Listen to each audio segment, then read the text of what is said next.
Bersama-sama kita berkatakan dengan iman Mazmur 91 sebagai doa kita.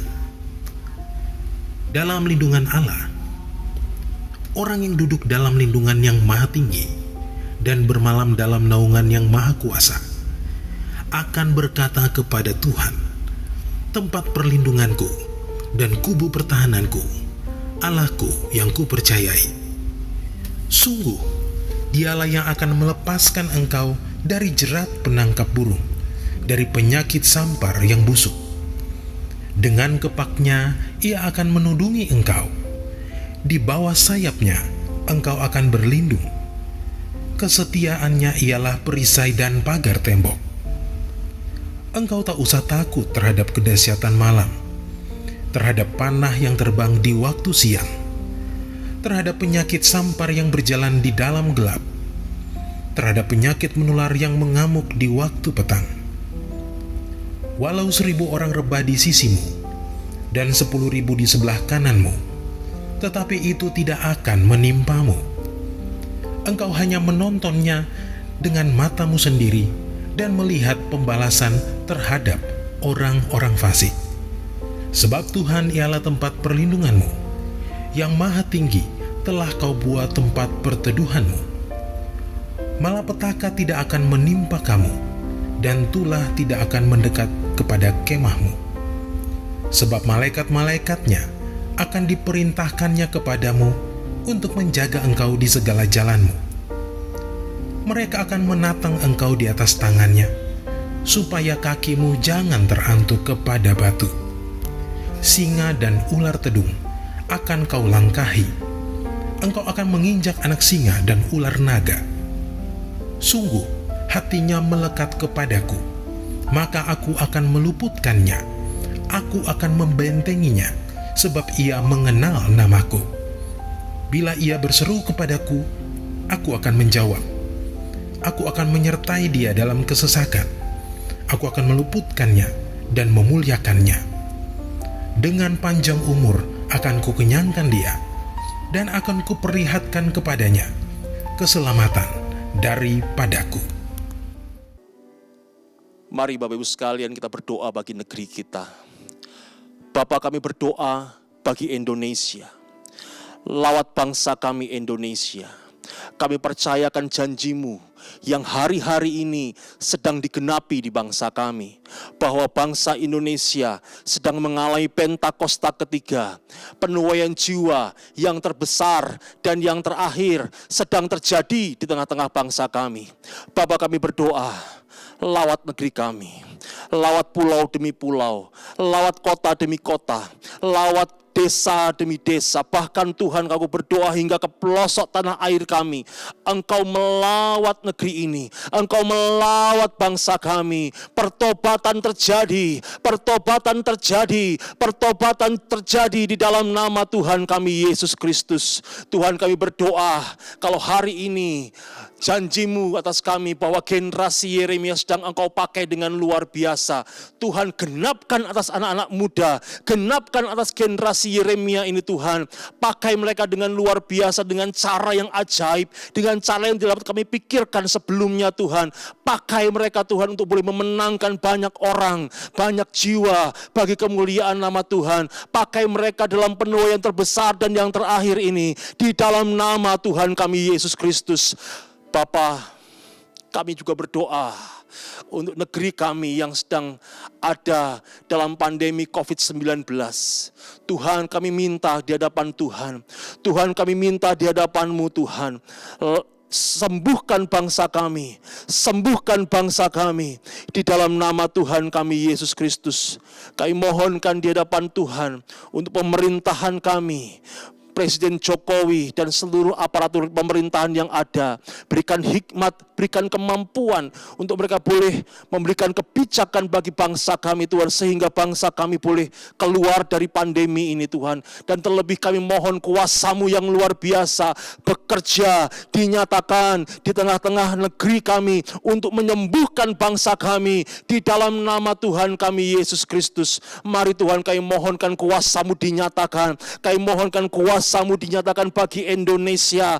Di dalam nama Tuhan kami Yesus Kristus, kami mau perkatakan di dalam nama Tuhan Yesus Kristus, COVID-19, Engkau diam dan tenanglah di dalam nama Tuhan Yesus Kristus. Kami percaya kuasa-Mu dahsyat, kami percaya kuasa-Mu luar biasa, sanggup memulihkan negeri ini, sanggup memulihkan bangsa kami. Kami bawa bangsa ini dalam tangan Tuhan kami Yesus Kristus. Di dalam nama Tuhan Yesus Kristus kami berdoa. Haleluya.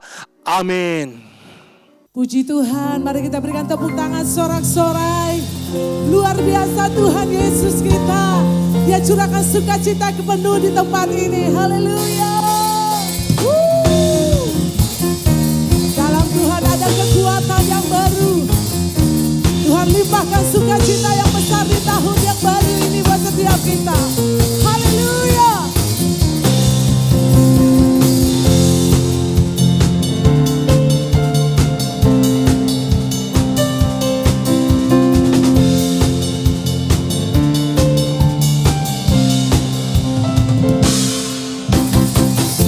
Citaku penuh dalam Yesus Tuhanku, anggur baru Tuhan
semua, di dalam edisi Voice of Pentecost kali ini, kita akan membahas satu topik yang sangat menarik, yaitu teologi kemakmuran, benar atau salah.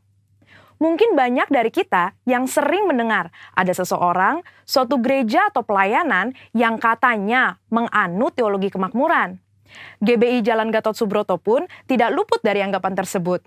Namun, perlu diketahui bahwa gereja kita sama sekali tidak menganut teologi kemakmuran. Supaya kita tidak terjebak di dalam pengajaran tersebut, Mari kita sama-sama mempelajari dan memahami 4 hal mengenai hal kekayaan dari kitab Ulangan pasal 7 sampai 9, yaitu saat Tuhan mengajarkan kepada bangsa Israel selama di padang gurun. Yang pertama, kita tidak mengidentifikasikan diri kita berdasarkan kekayaan kita. Di dalam Ulangan 7 ayat 7 jelas mengajarkan bahwa Tuhanlah sebagai pencipta kita yang menentukan harga diri kita, bahwa kita adalah mulia dan berharga di matanya.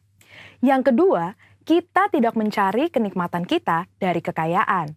Raja Salomo jatuh karena melupakan kenikmatan bersama Tuhan dan mencari kenikmatan dari kesenangan duniawi yang didapat dari keberhasilannya.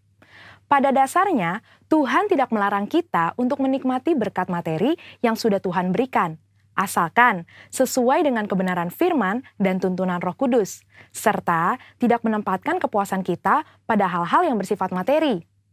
Jika tidak, kita akan terhilang dari rencana Tuhan atas hidup kita. Yang ketiga, kita tidak menaruh kekuatan kita pada kekayaan, karena uang seringkali membuat pemiliknya merasa memiliki kendali dan kekuatan. Uang juga dapat membelokkan rasa keadilan seseorang dan membuat pemiliknya merasa lebih berkuasa dari orang lain. Dan yang keempat, kita tidak mencari tujuan hidup dari kekayaan. Di dalam Matius 6 ayat 24 dan Lukas 16 ayat 13, Yesus menyatakan bahwa kita tidak dapat melayani dua tuan. Dan di dalam Ulangan 8 ayat 18 juga dengan jelas berkata bahwa Tuhanlah yang memberi kekuatan untuk menghasilkan kekayaan dan menggenapi perjanjian Abraham, yaitu berkat bagi Israel, supaya melalui Israel semua kaum juga dapat diberkati. Kita perlu mengerti 4 hal tersebut, supaya kita tidak dapat dengan mudah terbawa oleh pengajaran teologi kemakmuran. Karena teologi kemakmuran adalah suatu penyimpangan dari sebuah pengajaran Alkitab yang benar. Ingat, Tuhan mau kita sebagai anak-anaknya berhasil dan diberkati, namun melalui pengajaran yang benar. Supaya lebih jelas, mari kita sama-sama telaah 3 penyimpangan ajaran utama teologi kemakmuran. Ajaran yang pertama dikatakan bahwa Allah menginginkan semua anak-anaknya berhasil. Kalimat ini sebetulnya tidak salah, namun menjadi salah jika dipahami secara ekstrim, yaitu jika kita tidak diberkati atau berhasil, artinya kita bukanlah anak Tuhan. Padahal di dalam Yosua 1 ayat 8 dengan jelas mengajarkan bahwa tolak ukur menilai keberhasilan tidak dapat dinilai secara materi. Sebaliknya, untuk berhasil, kita juga perlu merenungkan, memperkatakan, dan melakukan firman Tuhan di dalam kehidupan kita. Selanjutnya, ajaran teologi kemakmuran yang kedua dikatakan penebusan Yesus di kayu salib adalah penebusan dari kemiskinan, penderitaan, dan sakit penyakit, di mana jika orang tersebut percaya sepenuhnya, maka tidak akan mengalami penderitaan. Tentu hal ini sangat menyimpang, karena teologi kemakmuran berpendapat jika kita mengalami kemiskinan, penderitaan, dan sakit penyakit, artinya kita belum menerima Tuhan di dalam hidup kita. Padahal sebenarnya Tuhan dapat mengizinkan kita mengalami penderitaan untuk membawa kita ke tujuan yang lebih besar, supaya kita dapat lebih lagi berharap pada Tuhan, menjaga hati kita, serta memurnikan motivasi hati kita. Sama seperti pandemi COVID-19 yang kita semua sedang alami. Saya percaya Tuhan mengizinkan hal ini terjadi untuk sebuah tujuan yang lebih besar dan supaya kita dapat lebih lagi mengalami peranan Roh Kudus di dalam hidup kita, yaitu sebagai pembawa hadirat Tuhan, pemberi kuasa dan kekuatan, serta penghibur di tengah penderitaan. Berikutnya, ajaran teologi kemakmuran yang ketiga adalah mengklaim apa saja yang kita inginkan karena semua kekayaan Allah tersedia bagi kita di dalam Kristus. Ini tidak salah, tetapi menjadi menyimpang ketika dikatakan bahwa sebagai anak Tuhan, kita dapat meminta apapun, tidak peduli apa saja yang menjadi keinginan kita. Mereka juga menggunakan 2 ayat Alkitab di dalam Mazmur 37 ayat 4 dan Filipi 4 ayat 19 sebagai dasar pembenaran pandangan pengajaran teologi kemakmuran. Padahal, 2 ayat tersebut bukan berbicara tentang pemenuhan segala keinginan duniawi kita, tetapi pemenuhan keperluan orang yang sudah mendapatkan kepuasan di dalam Tuhan. Dan juga permintaan tersebut harus sesuai dengan kehendak Tuhan. Melihat dari 3 ajaran tersebut, dapat disimpulkan bahwa teologi kemakmuran adalah teologi yang kekanak-kanakan, yang terlalu menekankan hak dan melupakan tanggung jawab. Dan GBI Gatot Subroto jelas tidak setuju dengan penyimpangan pengajaran tersebut. Namun, kita perlu percaya bahwa Tuhan sangat ingin memberkati kita berlimpah-limpah, supaya kita dapat menjadi berkat bagi orang lain, serta menyelesaikan amanat agung Tuhan Yesus dan pekerjaan Tuhan di bumi. Saudara-saudara, untuk penjelasan lebih lengkapnya dari tim teologi kami, jangan lupa buka link yang ada di atas atau scan barcode yang tersedia. Tuhan Yesus memberkati.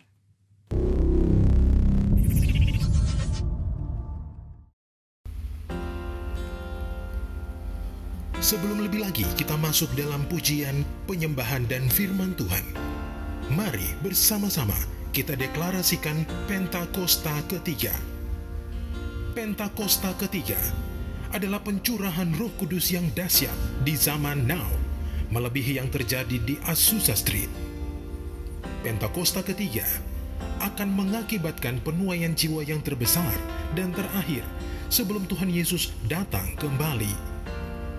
Pentakosta ketiga akan membangkitkan generasi Yeremia, yaitu anak-anak muda yang dipenuhi Roh Kudus, cinta mati-matian kepada Tuhan Yesus, tidak kompromi terhadap dosa, dan akan bergerak untuk memenangkan jiwa. Pentakosta ketiga lahir di Indonesia, yang bergerak ke bangsa-bangsa. Gerakan ini dari timur ke barat dan akan kembali ke Yerusalem. Pentakosta ketiga akan memberikan kuasa untuk menyelesaikan amanat agung, dan setelah itu Tuhan Yesus datang kembali. Dengan apa ku membalas kasih-Mu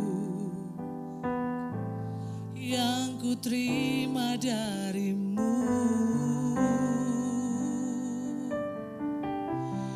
Dengan apa ku membalas cinta-Mu?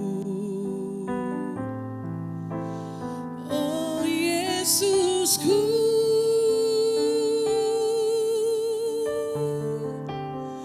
ku mau selalu bersyukur, selalu bersyukur. Kau Tuhan yang setia, yang selalu menopang. Ku mau selalu bersyukur, selalu bersyukur. Kau Bapa-Ku yang setia. Ku mau selalu bersyukur, selalu bersyukur. Kau Tuhan yang setia, yang selalu menopang. Ku mau selalu bersyukur, selalu bersyukur. Kau Bapa-Ku yang setia.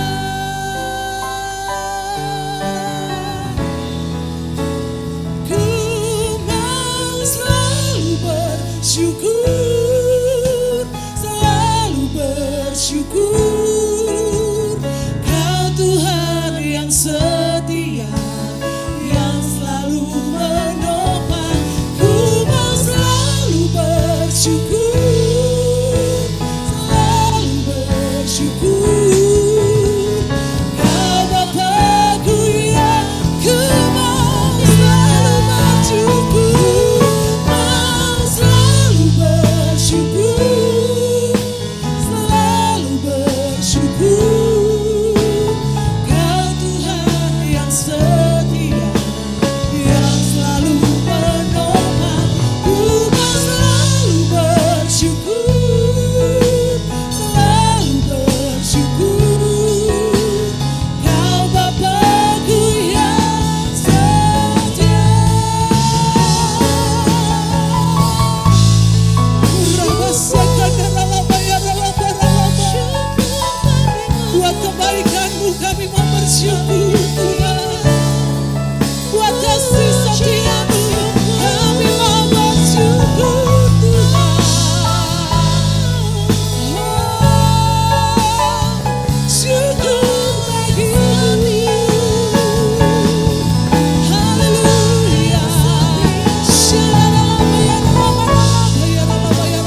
Terima kasih buat tahun ini.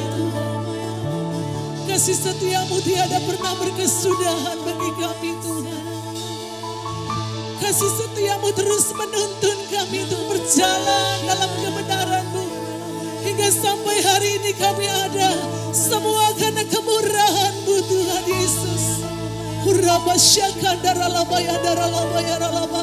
Mari kita angkat tangan kita sama-sama di hadapan Tuhan. Kita mau bersyukur buat Tuhan. Ku mau selalu bersyukur, selalu bersyukur. Kau Tuhan yang setia, yang selalu menopang. Ku mau selalu bersyukur, selalu bersyukur. Kau Bapa-Ku yang setia. Ku mau selalu bersyukur, selalu bersyukur. Kau Tuhan yang setia, yang selalu menopang. Ku mau selalu bersyukur, selalu Engkau Tuhan yang setia di tahun lalu. Kami mau bersyukur. Ku mau selalu bersyukur, selalu bersyukur. Kau Tuhan yang setia, yang selalu menopang. Ku mau selalu bersyukur, selalu bersyukur. Kau Bapa-Ku yang setia.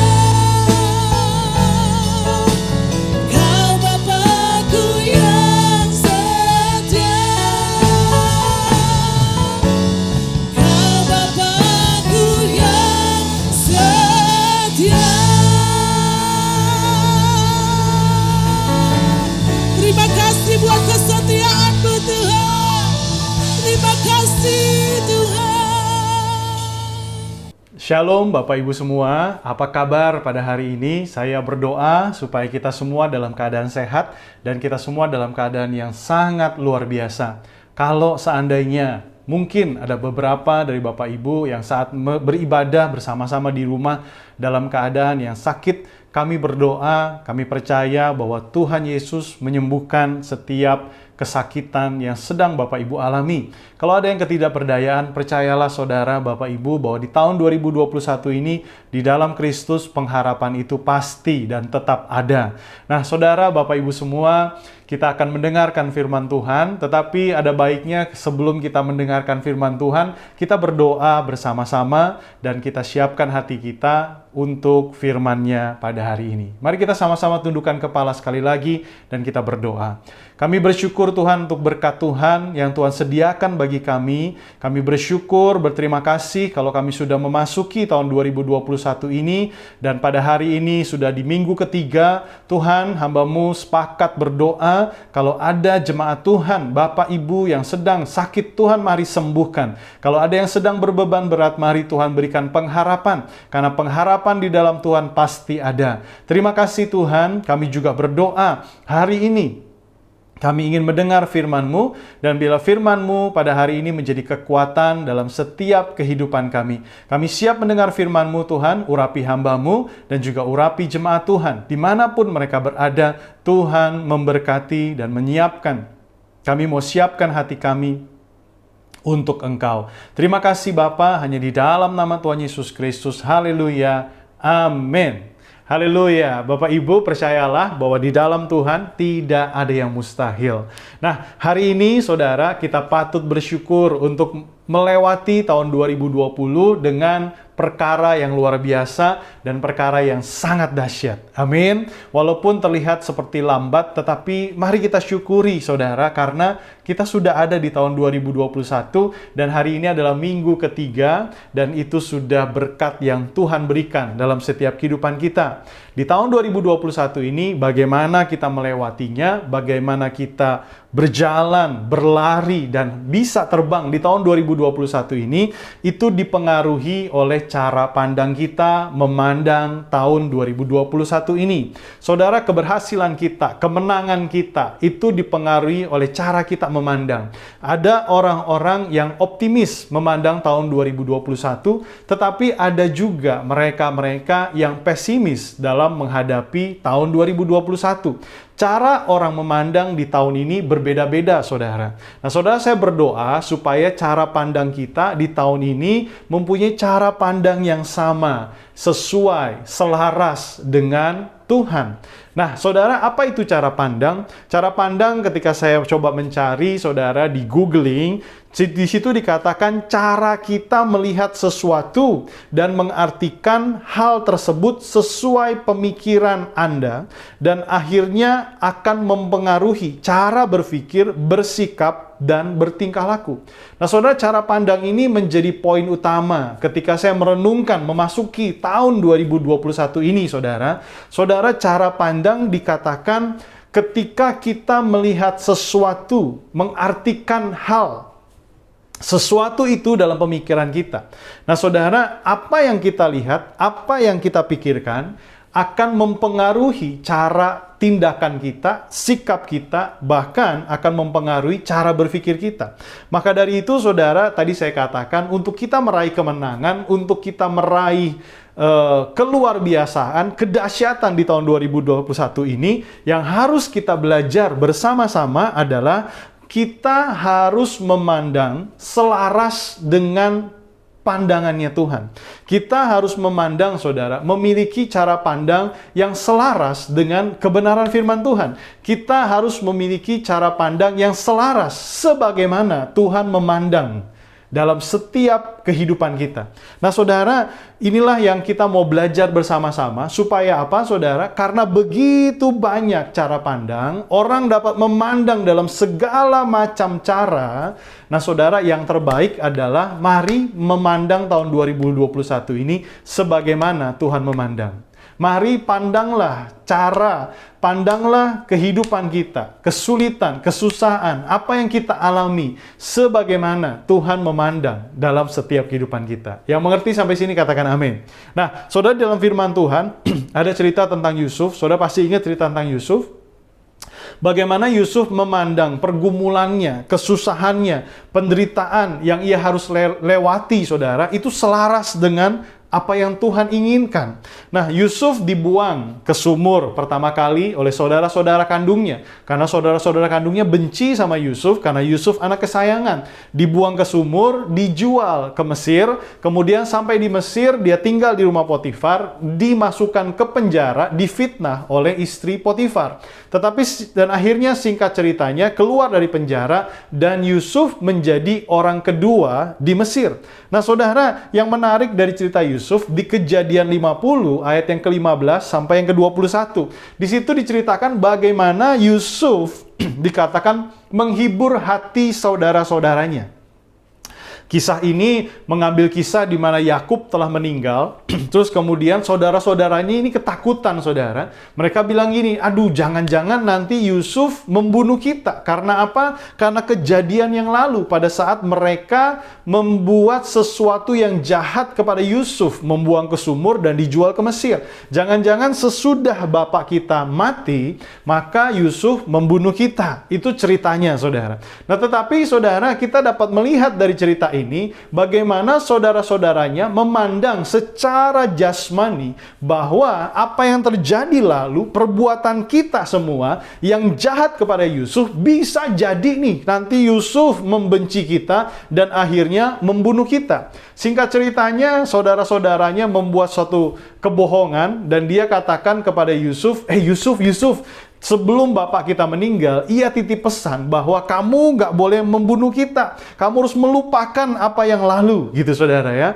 Kamu harus ampuni kiranya kesalahan saudara-saudaramu. Saudara bisa lihat di ayat ke-16. Nah saudara, apa yang mereka buat, perbuatan dosa, perbuatan jahat yang mereka lakukan kepada Yusuf di yang lalu, saudara, di masa lalu, tetap terbawa ketakutan, sehingga pada saat mereka bersikap, mereka bertingkah, saudara, mereka menciptakan suatu kebohongan, supaya apa, saudara? Supaya Yusuf tidak membunuh mereka.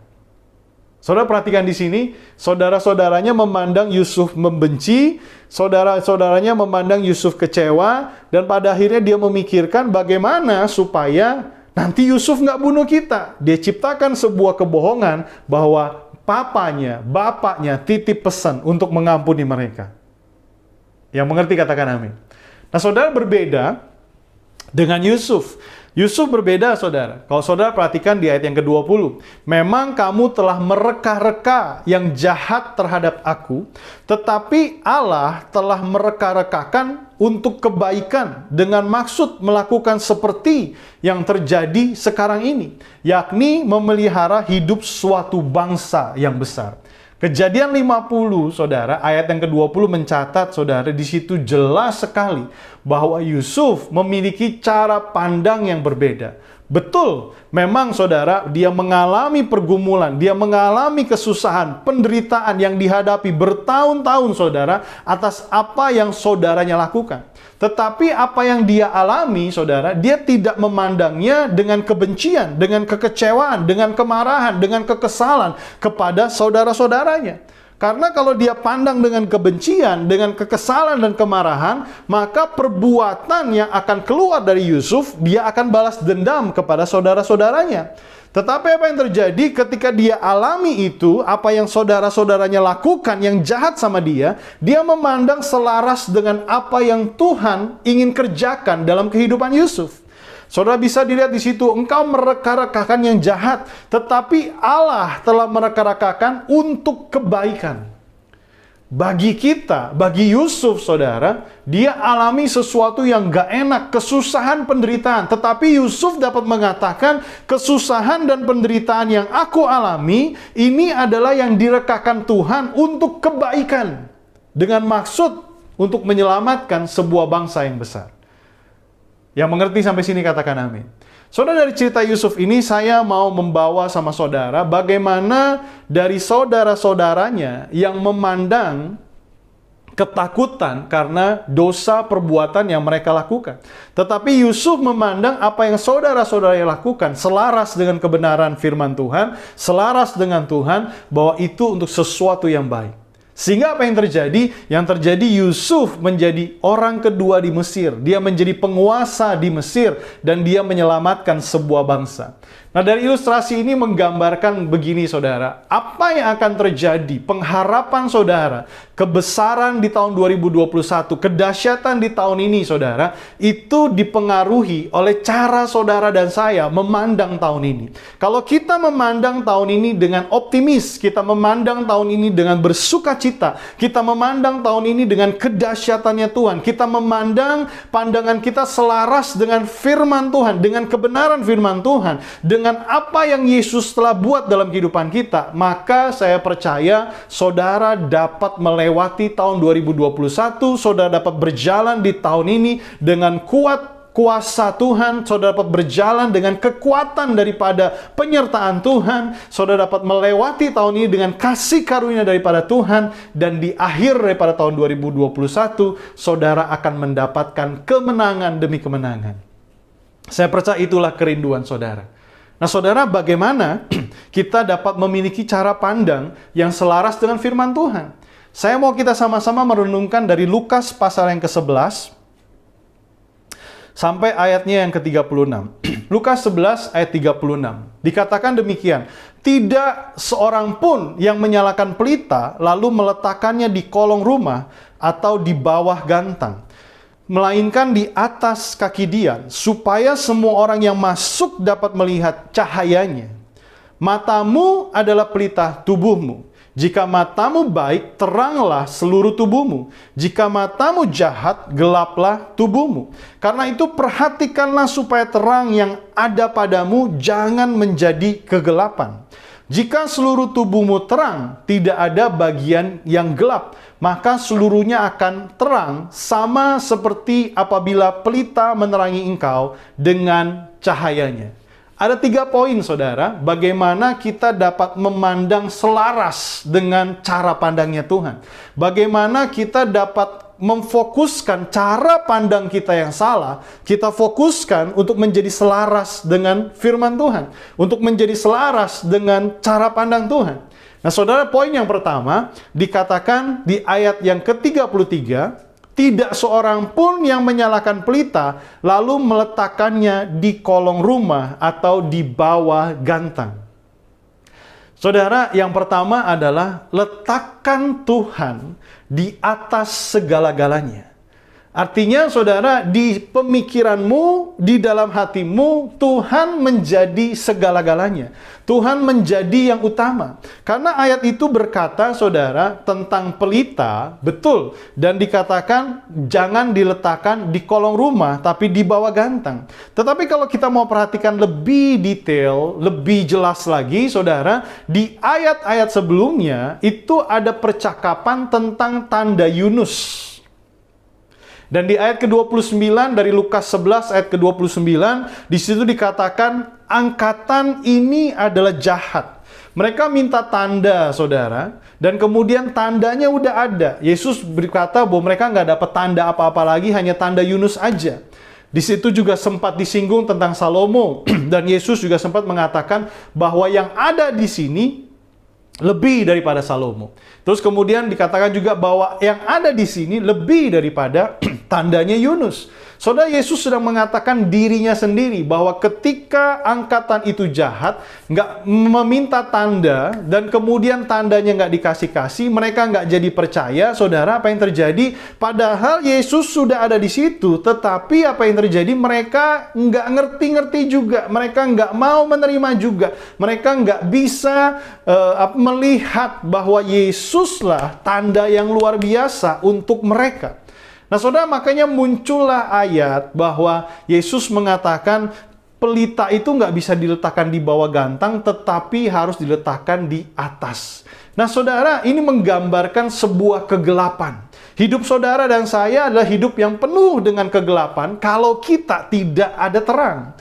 Kita dipenuhi dengan kegelapan yang dikatakan dosa, saudara. Maka dari itu Yesus mengatakan, ayo pelita itu nggak bisa diletakkan di bawah gantang, tetapi harus diletakkan di atas, saudara. Saudara, hidup kita tidak bisa berjalan sendirian karena hidup kita dipenuhi dengan kegelapan, dengan dosa, tanpa Yesus. Tapi ketika Yesus sudah hadir di dalam kehidupan kita, saudara sudah percaya di dalam Kristus, maka apa yang terjadi? Saudara harus menempatkan Yesus di pemikiran saudara di atas daripada pemikiran kita sendiri. Saudara harus menempatkan Yesus di dalam hati saudara, di dalam hati saudara harus menempatkan Yesus nomor 1 daripada segala sesuatu yang saudara rasakan, kejadian yang saudara alami. Saudara harus menempatkan Dia yang pertama. Karena apa, saudara? Ketika terang itu ada, maka apa yang terjadi? Yang terjadi, kegelapan itu akan hilang. Amin, saudara. Saudara ingat cerita tentang Goa dan matahari?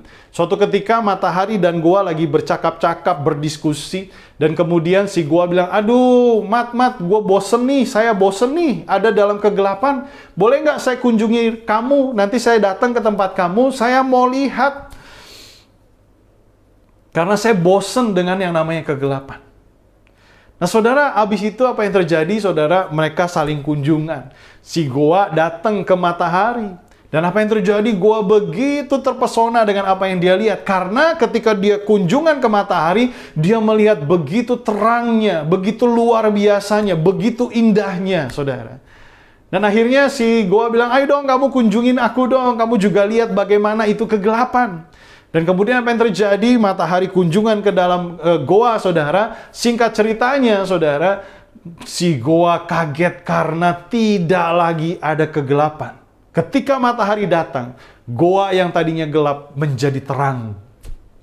Saudara, letakkanlah pelita itu di atas. Letakkanlah Kristus di atas dari segala pemikiran kita. Letakkanlah Kristus di dalam hatimu, di dalam segala sesuatu yang kau alami. Letakkan Dia menjadi nomor 1 dalam kehidupan kita. Yang percaya katakan amin. Saudara, itulah fungsi daripada terang. Karena Yesus sendiri juga mengatakan bahwa akulah terang. Di dalam Yohanes, saudara, dia katakan akulah terang. Di saat saudara menempatkan Kristus di pemikiranmu, di dalam hatimu, menjadi nomor 1 di atas segala-galanya, maka terang itu akan menuntun hidup saudara, pemikiran saudara, jalan hidupmu, akan menuntun hatimu, akan menuntun suara hatimu untuk melewati segala sesuatu yang kita alami di tahun 2021 ini. Yang mengerti katakan amin. Yang kedua, saudara, di ayat yang ke-34 dikatakan, matamu adalah pelita tubuhmu. Jika matamu baik, teranglah seluruh tubuhmu. Jika matamu jahat, gelaplah tubuhmu. Saudara, yang kedua, mari fokuskan mata kita untuk membaca kebenaran firman Tuhan. Pada saat saya mencari bahan-bahan ini, saudara, saya sempat membaca tentang 15 keajaiban mata, gitu saudara ya. Nah saudara, salah satu cerita di salah satu ulasan yang dibahas bahwa mata kita yang melihat sebenarnya adalah otak, gitu saudara. Mata, indera mata ini hanya menangkap apa yang kita lihat, tetapi yang memberitahukan itu adalah otak. Nah saudara, ketika saya baca itu jadi menarik buat saya sendiri ketika menambahkan perenungan ini, saudara. Jadi apa yang ditangkap oleh mata itu terekam dan kemudian disaring, diceritakan, disimpulkan oleh otak kita, saudara. Mata hanya sebagai sumber penerimaan, otak kita lah yang melihat. Nah saudara, saya menyimpulkan, saya merenungkan demikian. Kenapa saudara? Karena di sini dikatakan kalau mata kita itu pelita tubuh, mata kita baik, maka teranglah seluruh tubuh kita.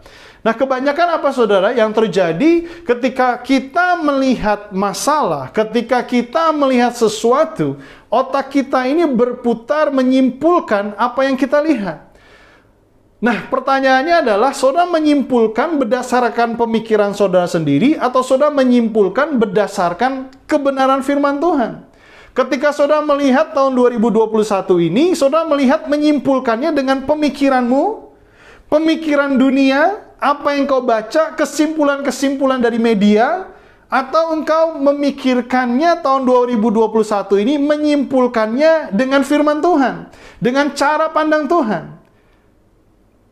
Karena ketika engkau menyimpulkan dengan apa yang dunia katakan, apa yang terjadi dengan apa yang kau lihat, melalui segala sesuatu yang masuk ke dalam otakmu, dengan kesimpulan-kesimpulan cara pandang dunia, maka bisa jadi, saudara, kita menjadi orang yang pesimis untuk menghadapi tahun 2021 ini.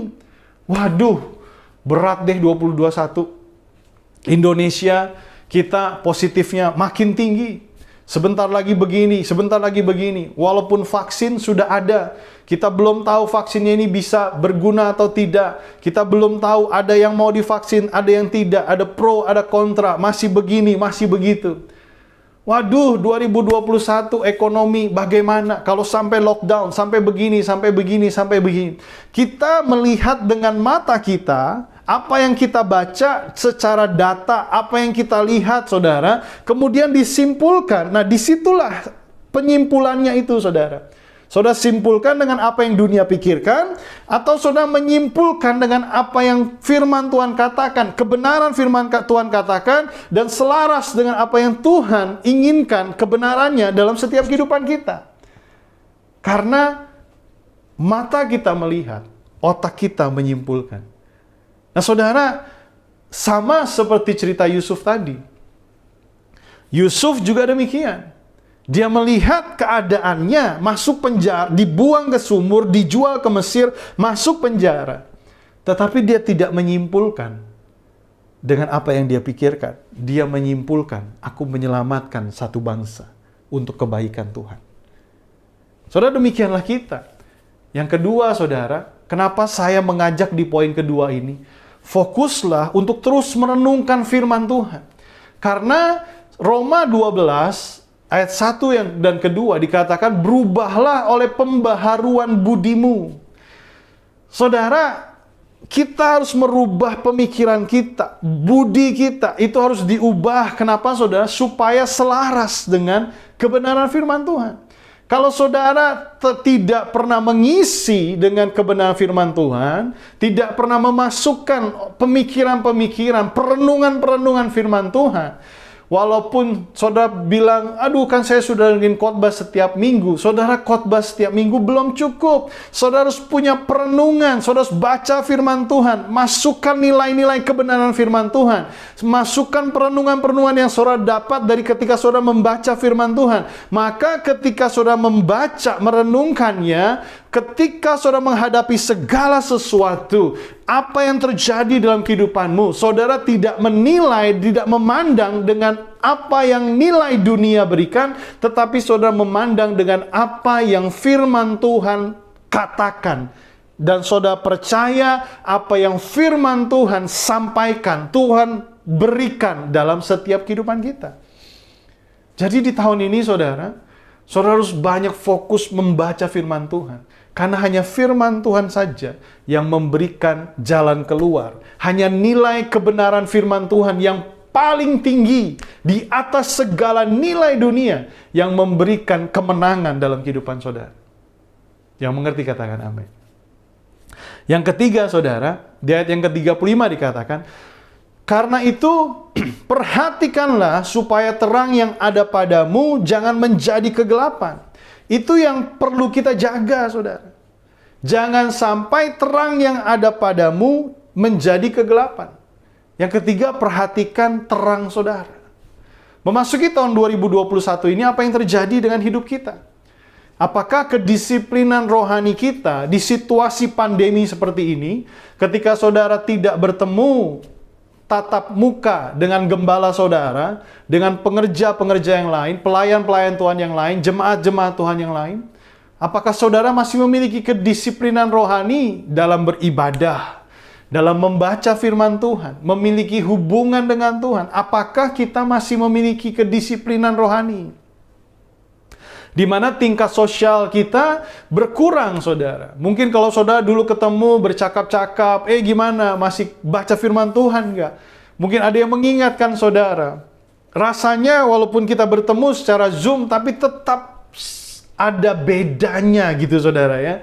Nah, apakah dalam pertemuan Zoom ini, walaupun kita bertemu di Zoom, saudara, di YouTube seperti ini, apakah kita masih memiliki kedisiplinan rohani secara pribadi? Saudara, betul, seakan-akan di tahun ini kita didorong semua untuk menjadi dewasa rohani secara mandiri. Betul, saudara. Tetapi kita juga harus ingat, saudara, bahwa di dalam kerohanian, di dalam mengikut Tuhan, kita pun harus memiliki kedisiplinan rohani. Saudara, di tahun 2021 ini, saudara harus perhatikan agar terang itu tidak padam. Pembacaan firman Tuhan tidak padam. Hubunganmu dengan Tuhan tidak padam. Kenapa, saudara? Di ayat ke-26 dikatakan demikian, jika seluruh tubuhmu terang, tidak ada bagian yang gelap, maka seluruhnya akan terang. Sama seperti apabila pelita menerangi engkau dengan cahayanya. Saudara, kalau terang itu ada dan terus menyala dalam kehidupanmu, maka apa yang terjadi, saudara? Cara pandangmu akan terus selaras dengan firman Tuhan. Cara pandangmu akan terus selaras dengan kebenaran firman Tuhan. Karena engkau menjalani tahun 2021, engkau menjalani kehidupanmu, engkau tahu bahwa engkau menjalaninya yang sesuai dengan kebenaran firman Tuhan. Kesusahanmu mungkin kegelapan buat kita, buat hidup Bapak Ibu semua, atau buat pribadi saya. Penderitaanmu mungkin kegelapan. Aduh, nggak ada orang yang mengerti, nggak ada orang yang peduli.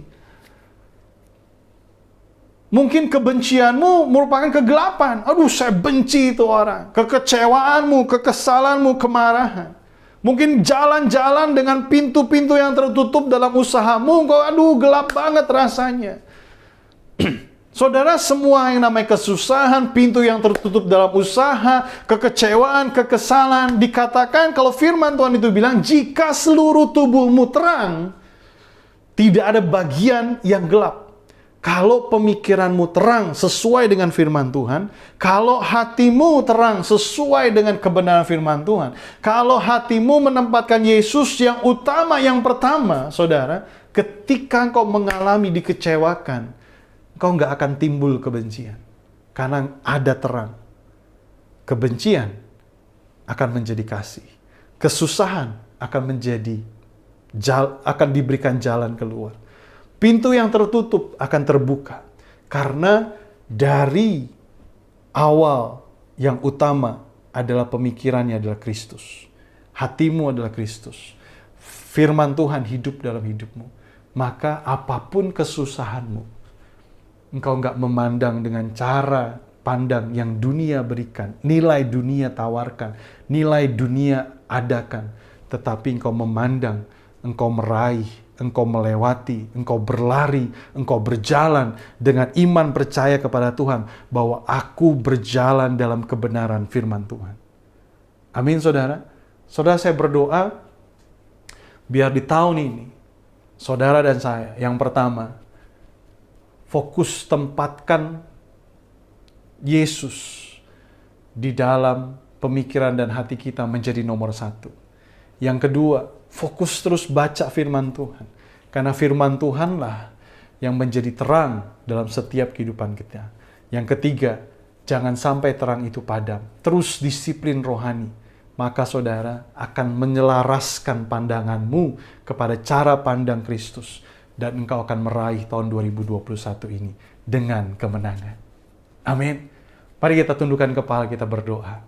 Bapa, hamba-Mu telah selesai untuk membagikan firman Tuhan. Apa yang Tuhan taruh untuk hamba-Mu sampaikan pada hari ini, Tuhan biarlah itu semua menjadi berkat bagi jemaat-Mu yang mendengarkannya pada hari ini. Aku berdoa di dalam nama Tuhan Yesus Kristus, untuk tahun 2021 ini, biarlah kami dapat menyelaraskan cara pandang kami untuk tahun ini selaras dengan sebagaimana Tuhan memandang. Dan apa yang kami lewati, apa yang kami alami, biarlah kami dapat memandangnya selaras dengan kebenaran firman Tuhan. Kami tahu ketika terang itu yang adalah Kristus ada di dalam kami yakin dan percaya ketika kami berjalan, kami berlari, kami akan terbang tinggi bersama dengan Kristus. Kami gak berjalan sendirian. Maka dari itu Tuhan, aku berdoa untuk semua jemaat-Mu pada hari ini, di dalam nama Tuhan Yesus Kristus, Tuhan memberkati. Dan kami mau terus Tuhan berada di dalam terang Kristus. Dan biarlah terang itu ada di dalam kami. Terima kasih Bapa, hamba-Mu serahkan jemaat-Mu ke dalam tangan-Mu. Dan biarlah kasih, kebaikan, anugerah daripada Bapa, Tuhan Yesus Kristus selalu menyertai setiap jemaat-Mu ya Tuhan. Untuk hari ini. Terima kasih Bapa, di dalam nama Tuhan Yesus Kristus. Haleluya. Amin. Tuhan memberkati saudara semua.